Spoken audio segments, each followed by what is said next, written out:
O terror independente, original David Eric, sobrevive graças a vocês.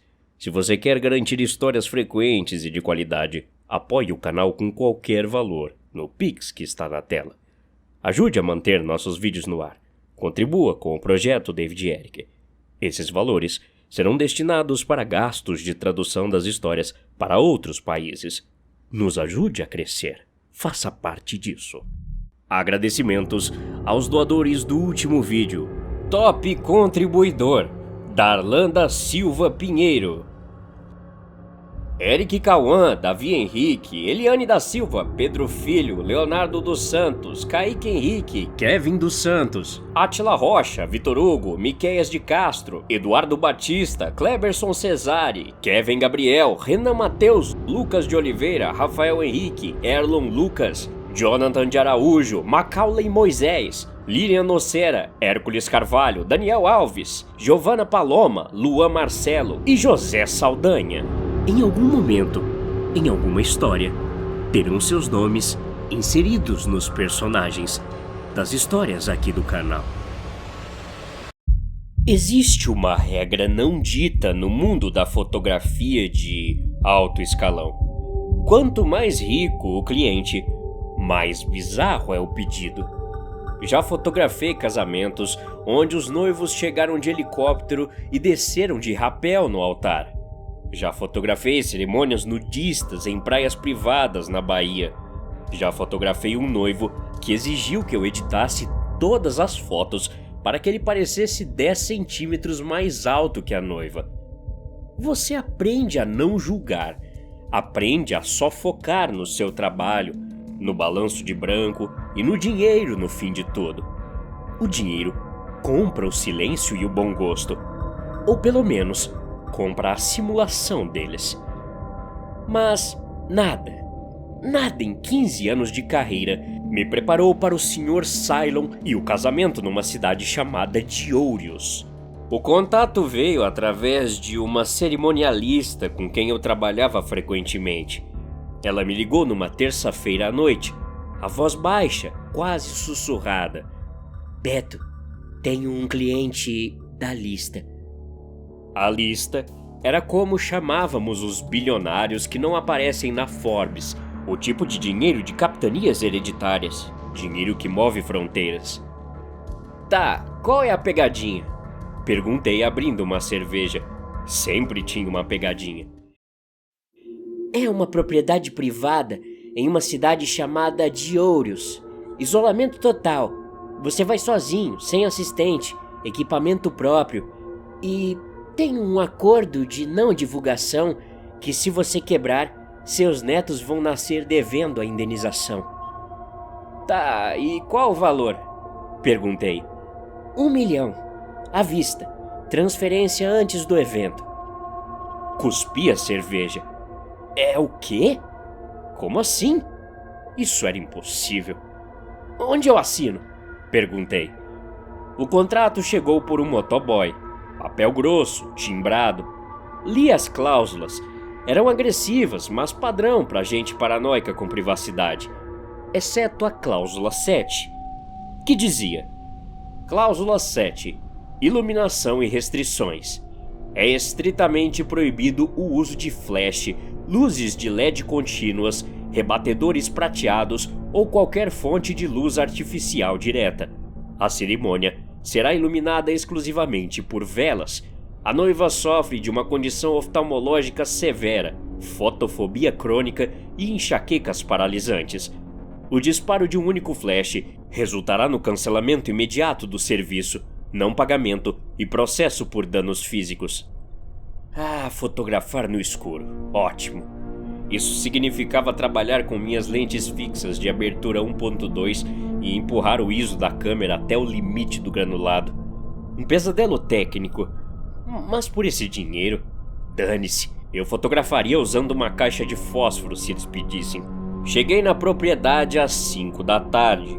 O GPS parou de funcionar 10 quilômetros antes. Segui as instruções de um mapa desenhado à mão que me deram. O portão era de ferro fundido, com 4 metros de altura, cercado por muros de pedra. Não havia interfone, mas um monte de câmeras. Muitas câmeras. O portão abriu sozinho quando me aproximei. A escada interna era de paralelepípedos serpenteando por uma floresta de pinheiros densa e úmida. A mansão principal parecia um castelo europeu transplantado para o Brasil. Pedra cinza, gárgulas, janelas altas e estreitas. Mas o casamento não seria na casa, seria na capela particular, uma construção gótica menor, situada numa colina nos fundos, cercada por um jardim de estátuas de anjos chorando. Fui recebido pelo chefe da segurança, um homem chamado Victor, sotaque do leste europeu, terno mal cortado que mal escondia o volume de sua arma na axila. Ele revistou minhas malas, abriu cada lente, checou o compartimento de baterias das câmeras. "Sem celulares", ele disse estendendo a mão. Entreguei meu iPhone. "Sem gravadores, sem smartwatches". Entreguei tudo. Fiquei apenas com minhas 2 câmeras Canon, 3 lentes e os cartões de memória virgens. Entrei na capela. Primeira coisa que percebi foram os lírios, milhares deles. A capela estava afogada em flores brancas. O altar, os bancos, as paredes. Era sufocante. O perfume doce e enjoativo era tão forte que senti um gosto metálico na boca. E como prometido, estava escuro. Havia centenas de velas grossas de cera de abelha espalhadas pelo chão e em candelabros de ferro. A luz era âmbar, trêmula, criando sombras longas que dançavam nas paredes de pedra.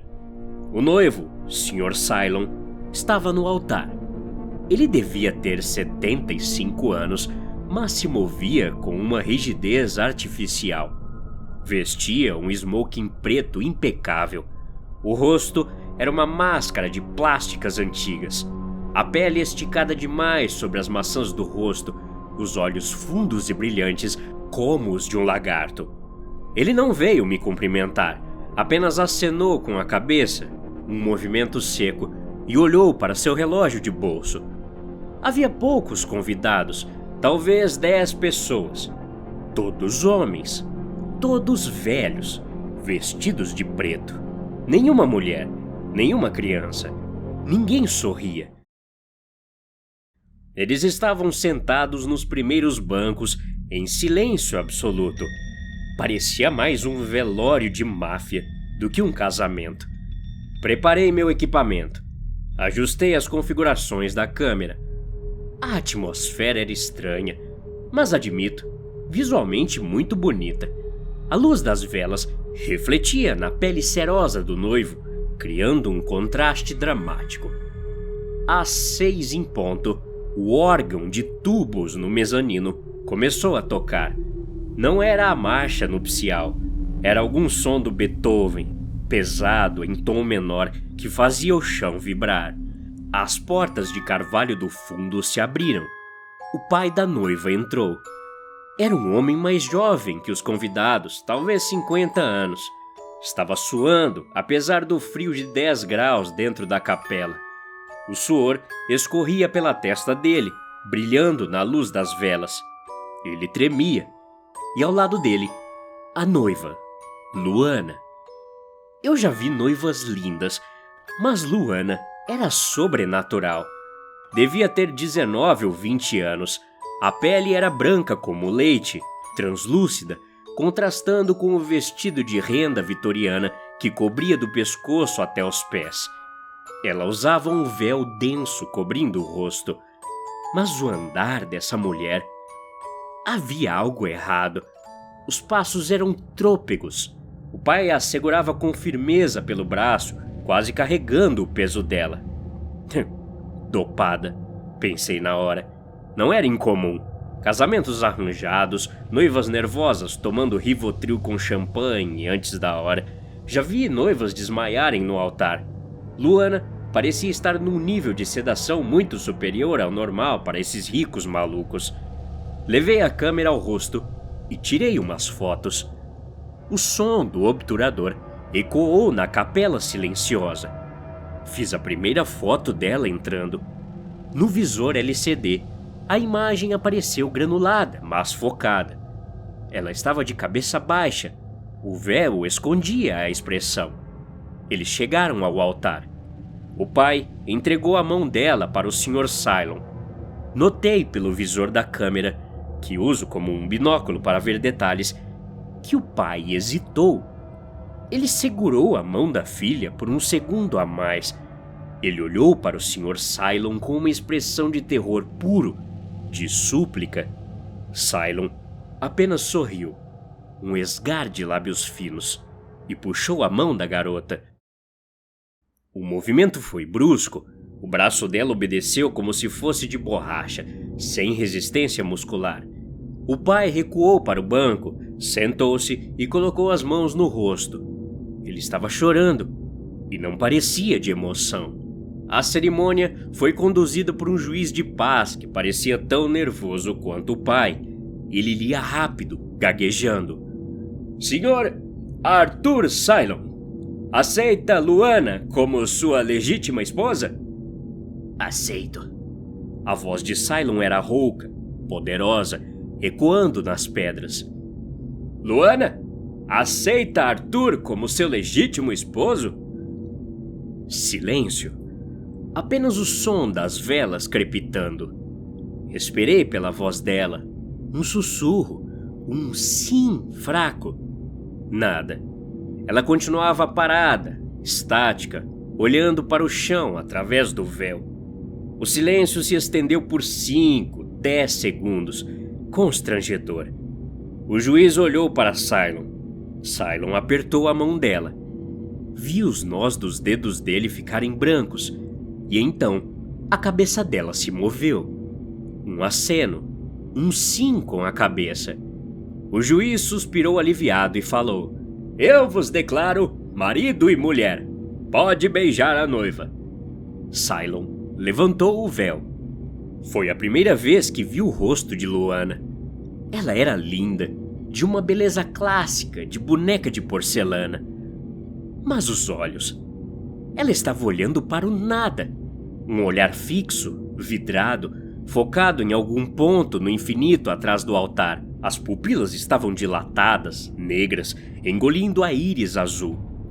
Drogas bem pesadas, reafirmei para mim mesmo.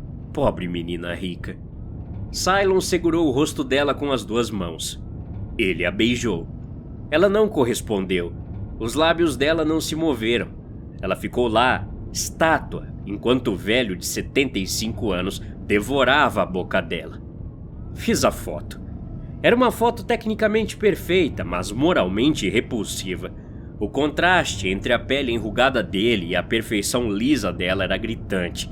Nada contra casais que têm idades muito diferentes, mas aquilo era muito estranho. A cerimônia acabou. Os convidados saíram para a mansão principal para o jantar. Fiquei na capela com os noivos para as fotos de praxe, o ensaio do casal. Era só eu, Cylon, Luana e 2 seguranças na porta. Quero fotos perto do altar, Cylon ordenou.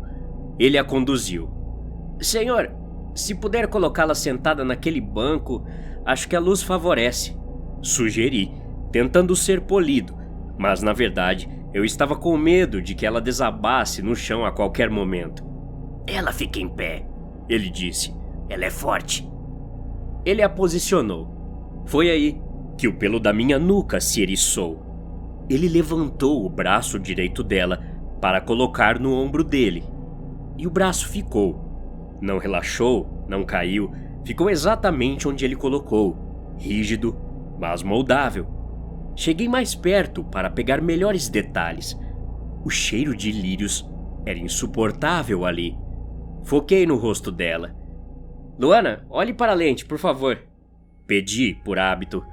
Ela não piscou. E o peito dela, o vestido era de renda justa no tórax. Prendi a respiração para estabilizar a câmera. No silêncio absoluto da capela, eu podia ouvir minha própria respiração, mas não ouvia a dela. O peito dela não subia, não descia. O tecido de renda permanecia imóvel. O horror começou a subir pelas minhas pernas como água gelada. Abaixei a câmera por um segundo, fingindo checar o visor. Senhora, a luz está muito baixa. Preciso chegar um pouco mais perto, falei. Faça o que for preciso, mas rápido, ela cansa fácil. Dei um passo à frente. Estava a 30 centímetros do rosto dela. Fiz a foto em macro, foco nos lábios. Foi quando eu vi. Não no visor, mas a olho nu, porque a luz de uma vela próxima iluminou o perfil dela no ângulo certo. Havia um fio de nylon, fino como cabelo, transparente. Ele saía de dentro do cabelo dela, descia pela lateral da têmpora, quase invisível sob a maquiagem pesada de base, e entrava na pele. Ele perfurava a pele no canto da boca dela, um ponto cirúrgico minúsculo coberto com corretivo. O fio subia, tensionado, puxando o canto dos lábios dela para cima num meio sorriso grotesco. Olhei para os olhos. Havia outro fio, saindo da sobrancelha, entrando na pálpebra superior, mantendo o olho aberto. Luana não estava dopada. Luana não estava catatônica. Luana estava morta. Morta há horas, talvez um dia. O suficiente para o rigor mortis começar a passar ou ser quebrado mecanicamente com massagem para soltar as articulações. Uma prática comum em funerárias. O pai suando frio. O cheiro de lírios para mascarar a decomposição inicial. O frio da capela para preservar o corpo. O casamento não era uma união. Era uma transferência de propriedade de um cadáver. O Sr. Cylon não queria uma esposa. Ele queria uma boneca.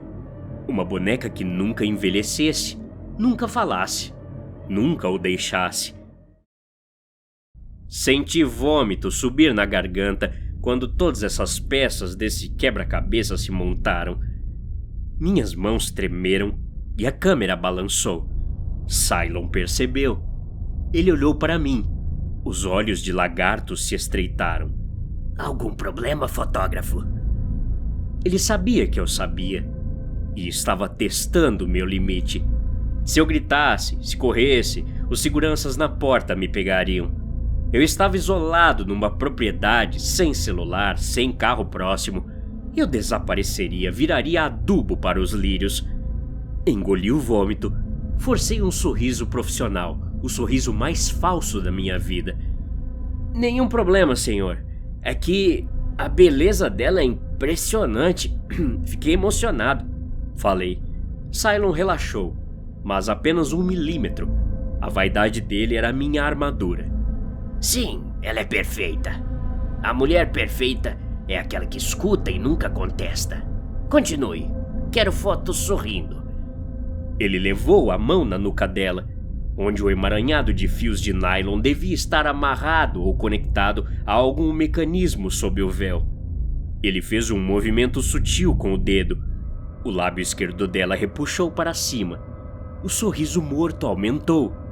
Sorria, querida. Ele sussurrou no ouvido dela, beijando a bochecha fria e cinzenta. Fiz as fotos. Deus me perdoe. Eu fiz as fotos. Lindo casal! Eu dizia, clique. Olhem um pro outro, clique. Senhor, coloque a mão no rosto dela, clique.